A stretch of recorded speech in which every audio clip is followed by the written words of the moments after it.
And we are off to another best of 3 series in the Spin to Win Cup. This time we have My Eyes against Always Late. I love some of the team names here. Let's jump into the teams first before we're going over anything else. Here's the best of 3 series. We're starting things off on Dragonshire, and over on the left we got My Eyes in blue with DPO on Mephisto, Enzi on Malthael, Rabatar is playing Arthas, Cat on Lucio, and Cloud Destroy on Mal'Ganis. Whereas over on the right side, Always Late with Guano on Stukov, Acropolis on Gul'dan, Elite Sparkle on Johanna. We got Nerf Valera on Sonya and a Thug Nazeebo. Yep, we all knew Nazeebo is all about that thug life. But the team names, I love them. So I'm not quite sure if My Eyes is really going to produce some plays that make us just cover our eyes in horror. But I'm kind of amused by Always Late. They're definitely not German, at least they shouldn't be with that team name. Oh, that could be First Blood! And it is! Gul'dan goes down. Oh, and Guano as well. So yeah, I think the red team probably not German. Either they're all women or they're Spanish. It's one of the two.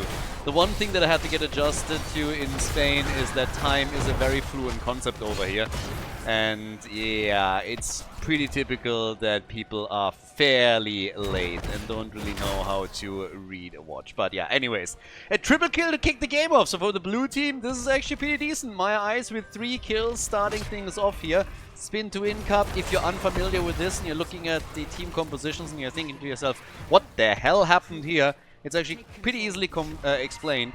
There is a certain RNG element to the way that the teams are determined, to the way that the heroes are being chosen, and that it is for every single role within the team.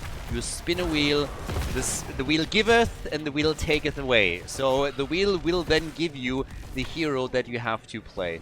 Makes for some pretty interesting games, and sometimes we also have mirror matches here. You still get a halfway decent team composition where you at least have a front line, you have a healer, you have some range damage as well. But of course within those roles you can end up with some absolutely crazy picks and compositions, and we've seen plenty of that happen already. When we're looking at this here, this is actually still fairly alright. I mean, we are in the amateur league here. This is Group D that we're currently looking at. We're going through a couple of the group stage matches here for the Spin to Win Cup before we're then heading to the best teams out of each group. Oh my god! Straight into the bracket phase, the finals of the tournament. But damn son, the blue team is a bit on a tear here, aren't they? I mean, they are going hard. 4 kills to 1. At least Lucio died.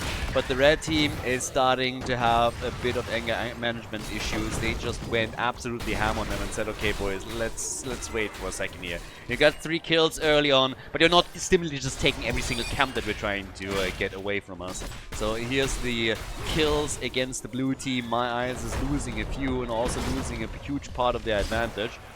Can actually argue that they are now, if not even, then even a little bit behind. Not by much or anything, but that experience advantage that they held previously is now certainly gone. Now, Arthas with Frozen Wastes on level 4. He still has Mal'Ganis at his side, so he could have gone into more of a Bruiser style build where he goes into Rune Tap on level 7 and adds the Icy Talons on level 4. We haven't seen that here though, so the blue team is trying to stay a little bit more tanky in general. As down at the bottom of the map, Lucio is once again in some trouble and has to be careful here. Yeah, Stukov as the heal is currently helping the team out. It's a 3 versus 3 with Johanna popping the Iron Skins, still having some problems, but it seems like the blue team is going to walk away with the double control on the shrines here on Dragonshire, and that could very quickly lead to objective number 1.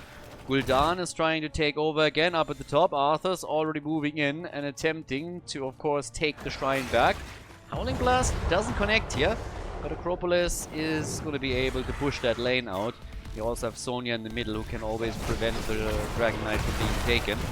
Then again, when we're looking at the team compositions here, it's of course noteworthy that with the double mage that they have now for damage, Always Late is in a situation where it would actually benefit them to get into the late game to leverage the power of Nazeebo properly. With a double mage plus Sonya, they definitely have enough DPS here. You don't usually see mages doubling up on a team, as I explained in the past. Normally you want to have at least one solid auto attacker here, but Sonya is kind of giving them that particular role as well. And then again, as I said, there is an RNG element here. Not so much for Stukov though, he gets demoted because, well, that was a grief, so he's down, and that's kill number 5 for My Eyes, which leaves us now with level 7 talents on both sides. And that's the part we also get the Immortal Coil for Arthas, Spider build for Nazeebo. Sonya now at the top lane. It's going to try to push out us here in the middle. Malthael, the Angel of Death, got attacked and hit hard a little bit. But yeah, over we go. So, top side. Now Valera is already moving out. We're now having Thug sitting down at the bottom of the map and doing his thing here. But there's also a couple of Siege Giants that can be fought over, and the blue team is taking that opportunity right away. So moves in for exactly that grab. And this time, they can take the camp away. But it also leaves Nazeebo to try and sneak in that shrine. Not quite sure if that's needed, because he's going to be flanked hard. I think the blue team actually had an opportunity here to go for a kill, which they didn't. They moved instead into the middle, trying to take position here and also prevent the potential Dragon Knights from being taken. Gul'dan, yeah, that man has a death wish, and it has just now been granted. So Gul'dan is down, and the rest of the team is not looking too hot either. Blue team is in full force, pushing through the mid lane. That's a 5 versus 3 that Always Late should definitely not fight, and they lose Johanna because they overstay their welcome here. Diplo jumps out too, but whew. Yeah, a little bit too aggressive. Nazeebo at the bottom of the map also gets eliminated, but he gets the counter kill. Melganis falls as the blue team locks in their level 10 abilities. 8 kills to 3 as we're getting our first glimpse into Group D here. And currently, we have Syndragosa taken for Arthas. It's actually a pretty common pick. We've seen Arthas a lot in that bruiser role, more so than a main tank, and a lot of Syndragosa as Malthael is getting slammed into the ground by Sonya. Yeah, that should be a... No, don't switch your target! Okay, she... I think she could have at least killed Malthael here and traded that, but Lucio was killed, thankfully, so yes, Sonya dies, but they got a counter kill too. But I really think she had a chance here to go for Malthael regardless. Obviously, once she gets flanked, she is dead. But getting that counter kill would have been pretty sweet. Here come the ult! Syndragosa is out as well! And Gul'dan falls again. Not having a great game here. That's actually the 4th death on Gul'dan now. So he is getting slapped around quite repeatedly here in this game. Sonya is back to business all the way up at the top. Currently holding 18,000 damage on the red team side, which puts her into 2nd place on the DPS. They're not doing too badly actually on damage. If you compare Sonya, Gul'dan with Malthael on the blue team side, the numbers are there, but 10 kills to 4 is already telling us how things are currently going. There was a bit of a hiccup in the early game where the blue team was maybe going a bit too aggressive and got punished for it, but right now they're starting to slowly take control over everything again. Now, we have to point out Nazeebo here with the 65 stacks at level 11. He's doing fine as long as he doesn't die. And he's able to make it. They were willing to dive him here. At least he gets the Gargantuan out. But that was, of course, a pretty important position there. If he falls and you stop his stacking completely, then you find yourself in a good spot. As long as Nazeebo is able to get his stacks for the baseline, they still have a chance if they make it to level 20. Also noteworthy, we're now nearly 8 minutes into the game. We haven't seen a Dragon Knight yet, so nobody has been able to lock the objective in. It's all about the camps for now and trying to also hold on to your major structures. Forts haven't really been attacked yet either, but another gang towards top, and the blue team with all of those rotations that they're executing here they're fighting Gul'dan time and time again. And they take him down once more. Gul'dan is dead. He's absolutely getting farmed here. But the counter kill against Malthael. Yep. The aspect of death. 2 stacks for him already on his ult though. So that's a 10-second cooldown reduction that we currently have for last rites, which is not too shabby.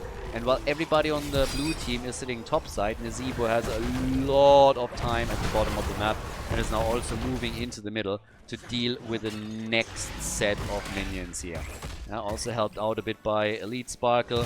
Another rotation towards the bottom would help. The minions also doing some damage, of course. We now have 90 stacks for Nazeebo, so he's more than halfway done with his quest. But they gotta buy a little bit more time for him if they really want to leverage his level 20, of course. So yeah, that's going to be pretty important. Currently, they just... I mean, they have 5 kills. They're still elite, but also in experience, you have to give it to them. when you're looking at the experience gains, there's obviously a lot more hero experience for the blue team, but when it comes to minion experience, all of those rotations and ganks that the team is setting... Ooh, blessed shield missing. That's unfortunate. All of those ganks and rotations that are setting up in order to get their kills also means that they're sometimes neglecting minion waves, and it shows in the experience distribution here. We have now 23,000 for the red teams. They're doing a little bit better with the lane control. Cast experience still identical on the two teams. 4-7 fallen yet, but there's the kill. Lucio is gone. Nicely done. They nearly got Mal'Ganis too, but he got his ult out. And the fight continues with Nazeebo looking for some additional hits, and Stack Syndragosa coming in for the flank and hitting Nazeebo hard.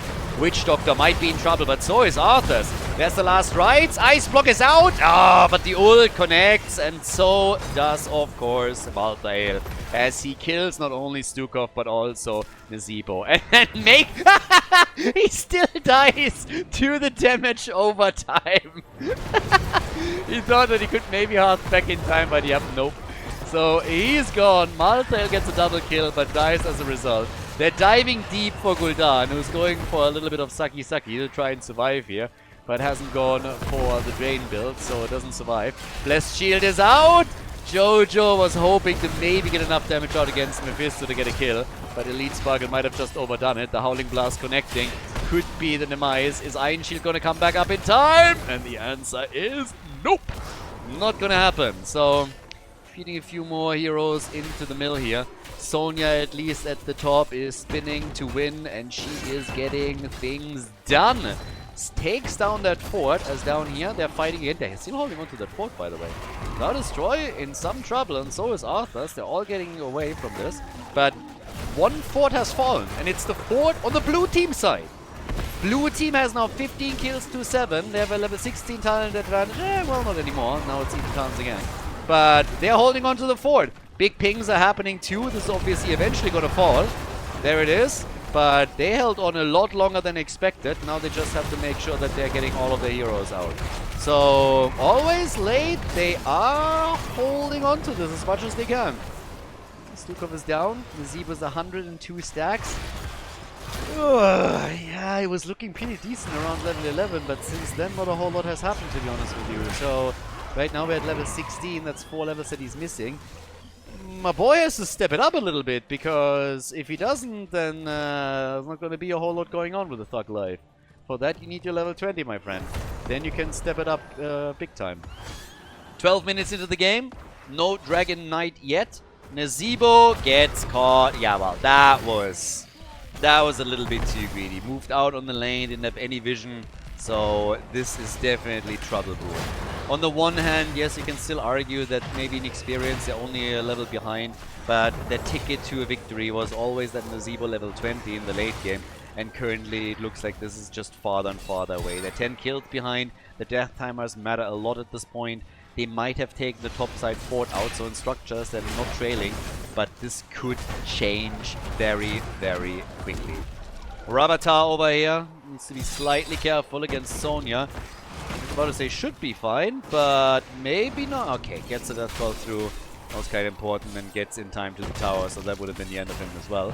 Then again, Malthael gets killed here in the middle, but the rest of the blue team is now barreling through the wall at the bottom of the map and is going to take this one out quite easily. So a bit of extra damage on the keep as well. And Nazeebo, he's getting a few additional stacks together. He's sitting at 111 right now, so good for him, but he needs a lot more minion waves if he wants to be successful. Pulled out once again from Mephisto. Nice, no kill thus far though. Can they maybe take Lucio out? They get close, and Lucio gets murdered. Gul'dan gets the kill for the team. Well done. Should actually be reflected in his damage output too. 44 and 45,000 for him and Sonya. Nazeebo still trailing a little bit, but again, his time would be later on. And Mephisto gets a kill against Gul'dan, but pays for it with his life. So now it's time for Nazeebo to do as much as he can in order to get some structural damage out. And also, of course, closer to his level 20. Uh-oh. Sonya, yeah, she's not gonna make it, but she gets a kill! There's another stack for Malthael as he gets the last rights through, and you know what? It's the red team, always late, that is able to get the first Dragonite. We're now 14 minutes into the game and we got the first DK. The Dragonite is in. They're also doing damage down at the bottom of the map as they're going for the 4th here. By now we have Nazebo at 130 stacks. So yeah, he's doing a little bit better here. Topside keep, by the way, was nearly destroyed by Sonya. Sonya has been carrying this side lane like crazy.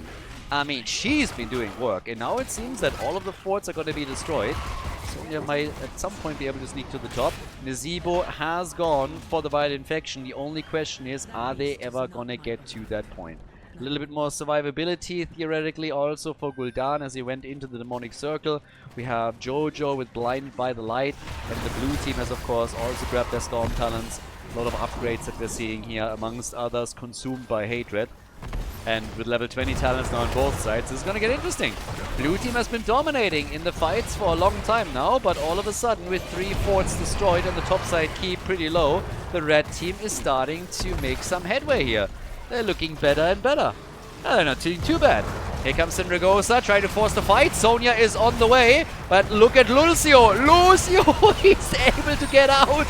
But at what cost? They need the heals. Mephisto is gone, and here comes Sonya. Gul'dan has died. Sonya looking for the flank, and then turns around and is like, you know what? Let's scratch that. We'll fight later. They need 35 additional hits for Nazebo. 36 if you want to be pedantic about it.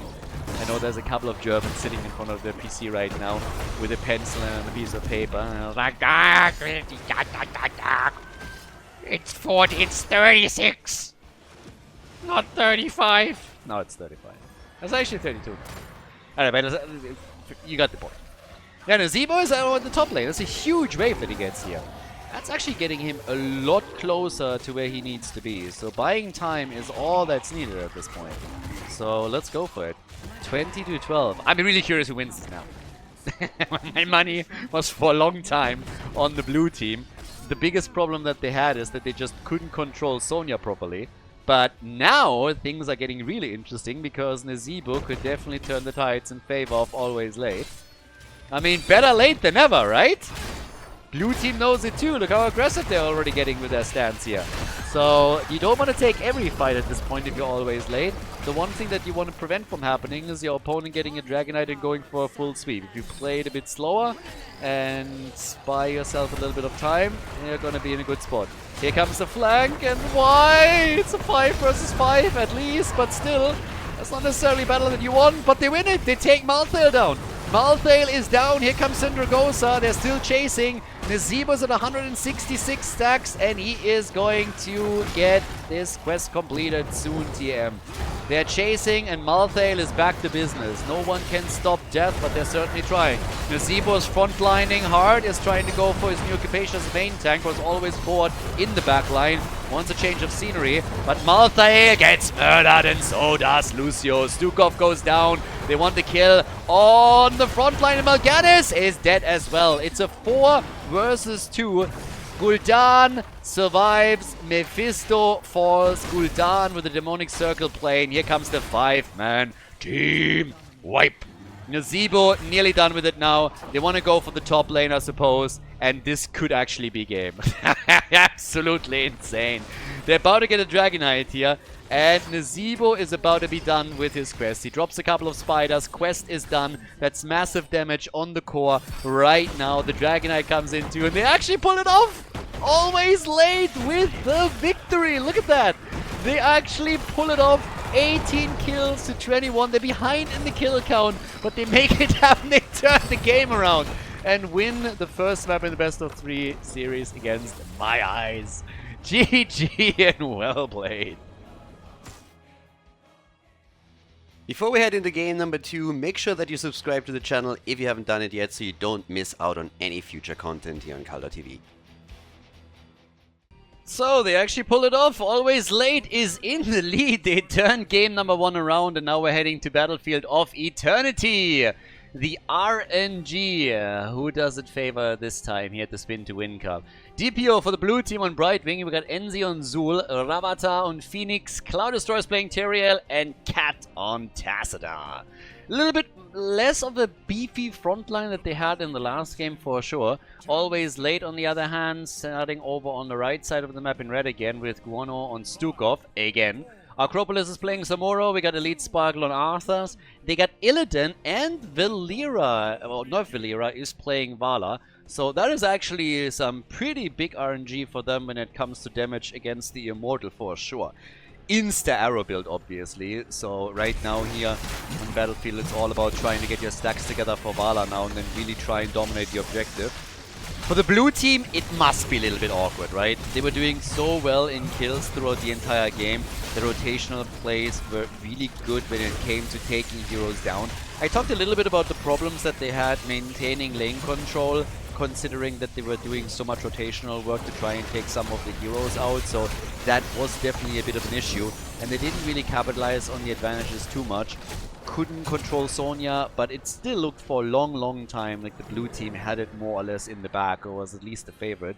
But then Always Late, even with Nazeebo not quite getting to his quest completion on Vile Infection, was able to win the deciding teamfight at the bot lane and then, yeah, just rolled with it. So right now, as we're heading into game number 2, let's see if the blue team can recover and force a third map, or if with this combo here, Always Late is going to be able to make things happen. Now, you have actually very aggressive lineup here with Illidan, Arthas, and also Samuro. I mean, Illidan obviously is going to be one trying to just like drive the point home against heroes like Tassadar and just being on him the entire time. On structures also quite deadly. Then you have Samuro, who is super annoying, and there's already a few kills coming through right down here at the bottom of the map. First blood goes to Always Late with Vala at 6 stacks, and they take the camp. So, generally speaking, when you look at the composition, that's actually really good for Always Late. Vala should be pretty well shielded against anything that comes from my eyes. With Phoenix and Tassadar, you have 2 decent range damage dealers, but you can't really match the clear against the Immortal that Always Late currently has with Vala. And then Illidan, Samuro, all of them chipping in and driving the opponent back. That could actually be huge. And Vala is stacking well. Vala is currently at 8 stacks already. So that's fantastic. There's also maybe a little bit of a problem here on the side of the blue team. Oh, that should not have happened. Nope. They're trying to go for Vala. I mean, 2 things, boys. First of all, yes, if you kill Vala, you slow down her stacking process. But this is not an auto-attack build, so this is not a Gambit quest. If you kill her, she doesn't lose anything outside of her life and a couple of seconds of gameplay. But we have 10 stacks, and we're only 2.5 minutes into the game. That's big. Objective number 1, you can't capitalize on Monster Hunter yet, but once that we're heading into level 7 with her, she is gonna be a beast if she keeps that up. She's already doing work as is. Now Illidan has gone into the Thirsting Blade on level 4. We're seeing Samuro with Deflection after starting things off with Veil of Illusion. And as both of the teams make a play for their camp, we're seeing, of course, the first Immortal spawn and the moment of truth. Who gets the first one? I mean, things are immediately kicking off with the red team taking a bit of an advantage as they're moving into lock the halftime show in. And so far, that's working pretty alright. Blue team is doing what they can in order to push this back. Attempted isolation of Arthas as we have Tassadar with the electric fence, but wasn't able to get anything done here.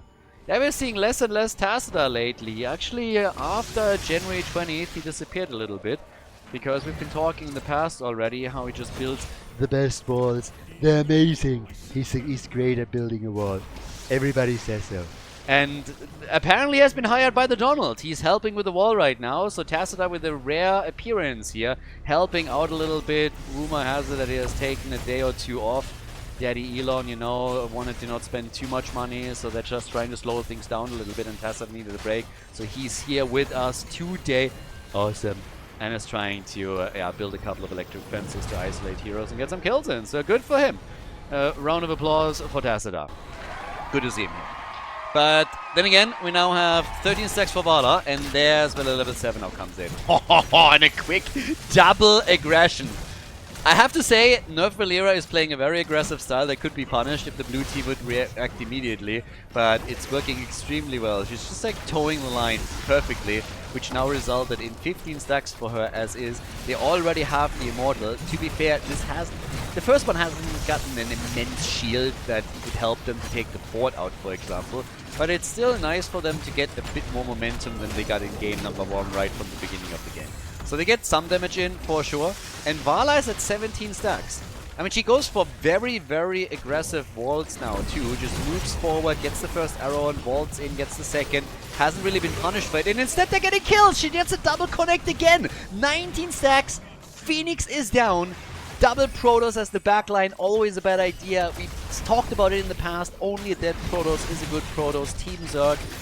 But still, Vala is, taking that quite literally and is just dropping everything in her path. Tassadar is just staying away because he realizes that Phoenix is getting targeted pretty heavily and say, hey, you better use a Negro. But now we have 3 kills to 0, 5.5 minutes in, and I'm a little bit terrified to see what's happening with the second objective. Vala's at 22 stacks already. That's very early in the game. And she's gonna get more here. She's just waiting for the next opportunity. A little bit low in HP, so needs to be careful here. But, whew, some spicy plays that we're now getting. And that next Immortal could fall fast. Illidan down at the bottom of the map. Doing his thing. Oh my god, another one! Vala, calm that! Marked down, what the hell? 23,000 damage by her already. Kill after kill after kill. RNGesus was not only with them when it came to spinning the wheel and getting their heroes, but apparently also when it comes to these arrow connects. Phoenix is dead again! That's the 4th time that he died now! They finally get a counter kill. It's the first kill they got against Arthas, but the topside fort is now gone. Illidan is going for the hunt, so they're going to be even more aggressive. And Vala with 27,000 is absolutely ruling the charts on the damage numbers, way ahead of Tassadar, who comes in 2nd place. 29, 30 stacks just as the second objective comes up. Yeah, she is going to steal the show here, for sure. That's Immortal number 2, and just look how quickly this thing is already disappearing. Takes them, what, 10 seconds, and this thing is at half HP. Halftime show, locked in, nicely done, and for the blue team, this spells out disaster. They need to be mega careful here. This is going to be a very rude awakening for them. First fort is already gone. This could be a very, very big shield. Vala is already working the arrows in. 1, 2, bam. Gets one attack after another and gets the Immortal really, really low. If they drop this and get 100% on the shield, they could at least... I mean, they're gonna take down that fort if they get that. Maybe even a little bit more than it. They're 7.5 minutes into the game, so it's still very early, but you can already tell the red team is not... They're not kidding around here. They want to decide this quickly. There's the hunt! And they take Tassadar down. They saw the squishy. They went for him. Vala is taking the Immortal as the rest of the team keeps fighting. And they're nearly looking at 100% shield here. They see another kill opportunity. Move in for it right away. Can't quite get it. Illidan has to move out. But they're pushing the opponent back. Specifically Zul here. And they get a huge Immortal that they can now use at the bottom of the map to take another fort out. Huge plays for him. By the way, Phoenix went for the brrrr, so they go Planet Cracker plus Judgment. I gotta admit, Judgment isn't really what I thought they would go for here. Didn't see that one coming. Judgment with that combo? Ooh. Against that team, I am not so sure. Zul goes down at the top, which is another bad omen already.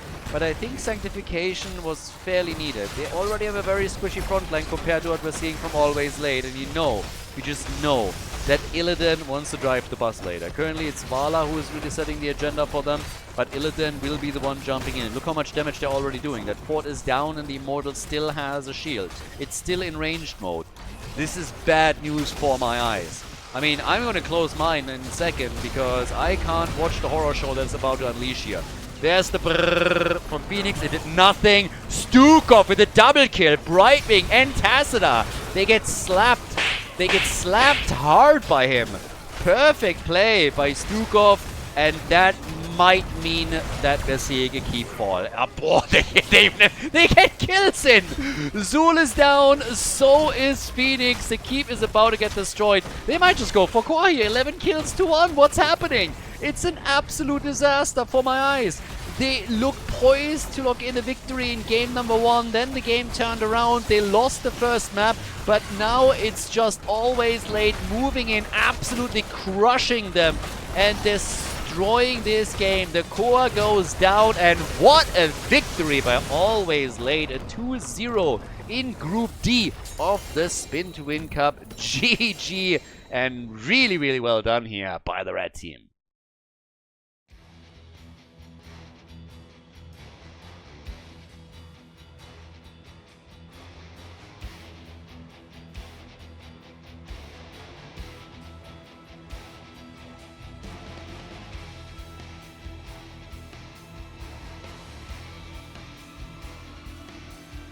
Thank you everybody for watching the video today. I hope that you enjoyed the show and the commentary. And keep in mind that the spoiler protection that is going to run for the rest of the video is made possible by all the support on patreon.com. So guys, if you want to support my work, if you want to help me start new projects and keep the spoiler protection in place, please consider heading over to patreon.com/Khaldor. There's also a link in the YouTube description, and check that out. Thanks in advance, and see you guys next time with more esports coverage here on Khaldor TV. Have a great day.